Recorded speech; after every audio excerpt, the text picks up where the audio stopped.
and I curated this particular show. So how the Cyberroom Gallery works is we have a board. I don't know if any of our board members are here. I'm here. Sarah is here. And so we usually, I encourage the people on the board to curate shows. So that's kind of how it works out. And if people aren't curating enough shows, then I come up with shows just to kind of keep things going. And so I, as an artist, I really enjoy curating. I've curated different exhibitions at Open Space. And when I first moved to Victoria, I curated a big show at the Fran Willis Gallery. That was my first experience.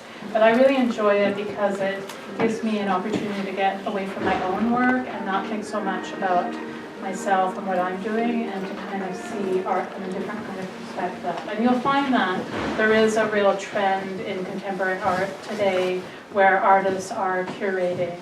And I encourage any of you, if you have an idea, if you think of some artists you'd like to see together, that you can submit a proposal to the Cyberroom Gallery and curate an exhibition. So it is a different kind of creative process, but it is a very artistic process in its own way. So because I feel somewhat responsible for the Cyberroom Gallery, when I'm not thinking about visa before I fall asleep, I'm thinking about the Cyberroom Gallery. I'm thinking, I wonder whose art I should show, and so I'm always trying to think about combinations of artists. And when you're curating an exhibition, you don't want to have work that's too similar, because then it just kind of blends together, but you want work that goes together. So it's an interesting challenge.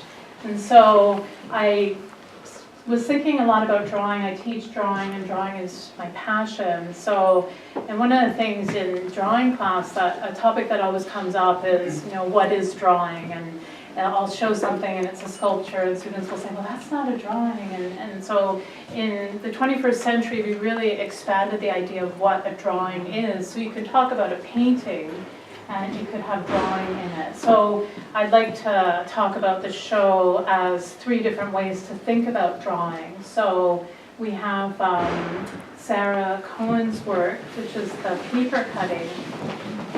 And so that's what we would consider drawing with a knife.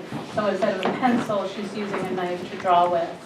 And one of the underlying features of the work in the show, it's not that it's just about drawing, but it's also about this idea of things being part of the world and being abstract at the same time. And that's something that's quite interest to me, so that you can kind of go back and forth. So, for example, with Sarah's work, she starts off by drawing her signature.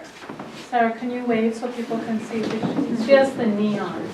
So if you're looking for Sarah, look for the neon hood. So that if, so she starts off by drawing her signature and then uses that as a drawing mark. And I think that's quite interesting, because often in drawing class I talk about the idea of a signature being drawing. There's a lot of people who say they can't draw, but if you draw your signature, that is drawing. And in a way, your signature is an ideal kind of drawing, because it's really unself-conscious. You're not trying to make a beautiful drawing. It just comes out without thinking. So Sarah's used that idea to create these beautiful paper cuts. And so that when I talk about things being abstract and of the world, they're both, we see these abstract shapes, but they're her signature. So that's the part that's of the world. And then we have Jill Ehlert. Is that the right way to say it? Ehlert. Okay. So Jill's work is the work on paper. So, I mean, this, obviously you can see this work as drawing, even though she's using paint. And so I've been working a little bit with Jill over the last little while, and it's been really exciting to see how she develops her work. Jill is a real avid researcher. So her work, and you could see in her statement, it comes from things that exist in the world, and it could be like natural objects. I think there's a milk pod or a thistle, or there's a pomegranate, a pear, an old-fashioned potato masher, curtain tassels. Okay. So she takes objects that are of interest to her and draws them and traces them and redraws them. So then they kind of take on a more ambiguous feeling. But when you look at these works, even though you're not sure what you're looking at, you feel like there's something you recognize. And that's really, I think, quite interesting because it engages your imagination. It's not telling you exactly what's going on, but you have to kind of stop and you think, well, I know something. These might be seeds, or you start kind of creating your own narrative. And what's fascinating about this type of work is it's really open-ended, and everyone who looks at it will probably come up with a different narrative. And one of the things we played around with, I know this piece is actually a triptych, but for the sake of space, we just put two. So there's this interesting thing happening here with this idea of action. And there's this thing that took place in the first piece, and then it goes on to the second piece. We don't know what it is, but we believe it to be an action. So again, that's that kind of sense of things being in the world, that this is an activity that takes place. So it differs from pure abstraction in that it does have a real kind of resonance in the world. And this is Zane, you're teaching a class on Higgins abstraction. So Zane's class deals with that idea too, that things existing in the world and being abstract at the same time. And Jill, could you wave your hands with people? So Jill has the green scarf. Just in case you have any questions, we like to talk to the artists. I like to identify them by clothing items. That works really well. And then June did, June has the purple dress. So June did the paintings. And I remember years ago working with you in advanced painting. And it was really interesting to watch your process because it was almost as if what happened would surprise you. Yes. And so it was like this story that would unravel as you painted. And so again, these paintings have a feeling that they could be landscapes, they could be machinery. You can't really identify it, but there is that kind of sense of recognition. Like in this one here, for example, you sort of recognize things perhaps floating through space because there's no specific horizon line. So even though we don't know what it is, we think we've seen it somewhere else. And that's how it ties in with the other work. So Jill just, June invents these landscapes as she goes along, and do you still get surprised by how they turn out? Yeah. Yeah, I'm never sure. Yeah, so that's how I came to bring all the works together, was this idea of things in the world, but also out of the world, and part of this kind of imagination that we're invited to experience as we look at the work. So thank you everyone for coming, and if you'd like to talk to the artists, you now know their color code: orange, green, and purple. And then, does anyone have any questions for me, or we can... How many Great, works thank did you. you select? Did they bring a big body of work and then you Yeah, I didn't select all the work, so I had Jen help me a little bit, and sometimes it's really good to have another person, and so in the past when I've curated shows, people will say, oh, how come you didn't choose that? Was it because you didn't like it? And any artist who's been in a show knows that it has to do totally with how they fit into the room. So I didn't select all the work that was shown, because each work kind of needs a space, and it's really important in organizing a show to have the quality of space between the work. So. And I'd like to thank Sarah for all your work hanging. Sarah and Jess. Is Jess still here? Yeah, right here. Yeah. Thank you for helping to install the work. It looked great and the lighting is good. So it's a multi-effort putting these shows together. And I am writing a catalog, so there'll be a catalog probably in a couple of weeks if you come back. The show's up for a month and some time, so I couldn't write the catalog before the work was up because I didn't know exactly what the work would be. Well, Sarah's work, but I didn't see it, so that's what sometimes happens with shows, that you want to get a good sense of the images in the show, so the catalog comes after the opening. So, okay, well, thank you again for coming. And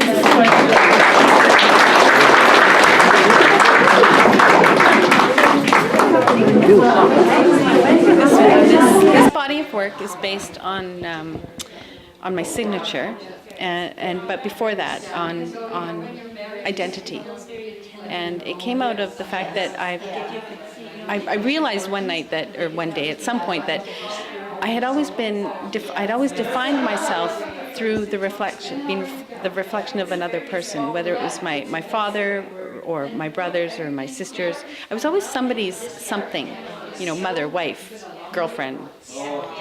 And then I came to a point in my life when it was just me. My son didn't need me the way he needed me. I wasn't married anymore. I lived far away from my family. And I came up against, who do I want to be? Who am I? And so I took my signature and the names I'd been called, and I started to write them upside down and backwards on a long sheet of paper, and just, no division between them. So again and again and again. And then because I love to cut paper, I love to draw with a knife, I started cutting out shapes within them. So they're random shapes. They're just sort of, I pick them as I see them, whatever I think will work. I don't want it to be too patterned, although there is a pattern there, but it's not a marked pattern. So I've had a lot of fun with it, and as I'm making the work, I'm discovering even more about who I am. And I know that sounds pretty trite and kind of new age-ish, but it's true. There's when something is said often enough, it's because it is true. So here I am, almost 50. I have lots to look back, but I have a lot to look forward to, and it sounds like my mother speaking in the 60s or something, but I really feel like I'm discovering who I am. And my work is really important to that. It's always about identity and about self, and about self in relation to others. Yeah. I'm June Higgins, and these are my paintings that I have in the show, and it's a body of work that I just recently worked on. And my method of working is always just to start with some color or shape and go from there. It's a process. I don't ever know what I'm going to end up with. I don't use sketching or have a concept. These are more like paintings of my insides or paintings of my psyche. It's hard to describe it. When I'm working on them, I have to work towards them until they have a certain kind of voice for them to be finished and resolved. And once I achieve that, I know it. I love shape. I love color. I love mixing colors and having different colors side by side, having different variety of shapes, lines, putting it all together so that it seems to say something. It seems to be telling a story that you can't quite understand, or you think you recognize some things in it, but then you look again and you don't. They're not recognizable. And that's the story about my work. I'm Jill Ehlert, and I'm part of the Drawing Beneath the Surface at the Vancouver Island School of Art. And I have, I think, 5 pieces in this show, and it's part of a series that I've been working on called Transformations. And one of the important parts for me in my pieces is movement. So this piece has this thrust that's happening, and it's part of a triptych, and Wendy Welch, who curated the show, decided that she would just put 2 pieces in, and the first piece has this real giddy-up motion, which starts this momentum for this huge thrust that's just thrusting forward, and then the piece here is sort of what came off and is spinning.